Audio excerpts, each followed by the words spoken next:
Baik, Assalamualaikum warahmatullahi wabarakatuh. Perkenalkan, nama saya Dini Zaindri, saya merupakan mahasiswa dari Prodi D3 Teknik Mesin, dan pada kali ini saya akan menjelaskan tentang prinsip kerja kulkas. Dan ini merupakan tugas mata kuliah dari Teknik Pendingin. Baik, langsung saja masuk ke materinya. Cara kerja kulkas yang biasa kita temui di rumah dapat kita pelajari dari ketika kulkas dialiri listrik. Nah, motor kompresor akan berputar dan memberikan tekanan pada refrigeran, sehingga refrigeran akan mengalir. Proses ini disebut dengan proses kompresi.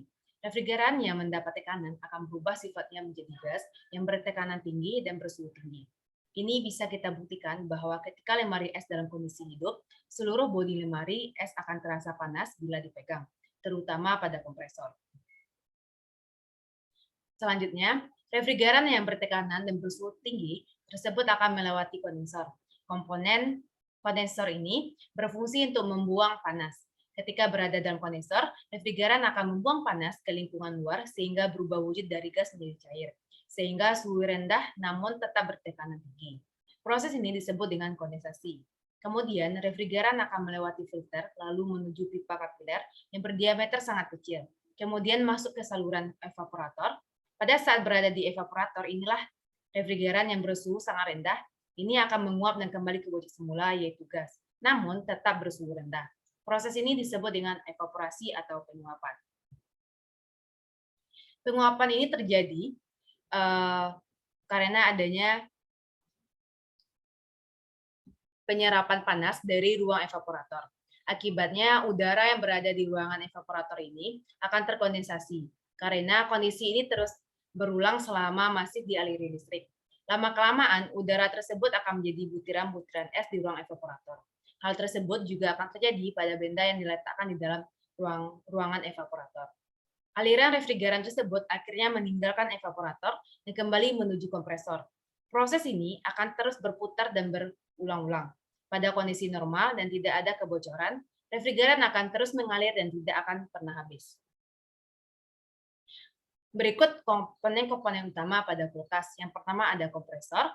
Kompresor layaknya jantung bagi manusia. Komponen ini mengedarkan refrigeran ke seluruh sistem dan menambah tekanan ke bagian sirkuit yang hangat, lalu membuat refrigeran menjadi panas.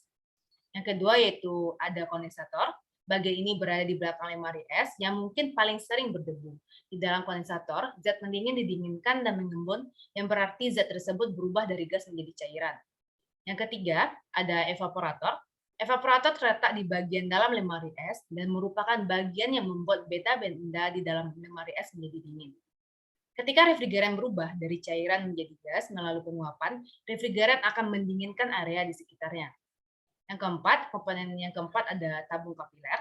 Tabung kapiler berbentuk seperti pipa tipis yang fungsinya sebagai alat ekspansi, di mana refrigeran cair disalurkan melalui pipa ini dan disemprotkan ke evaporator.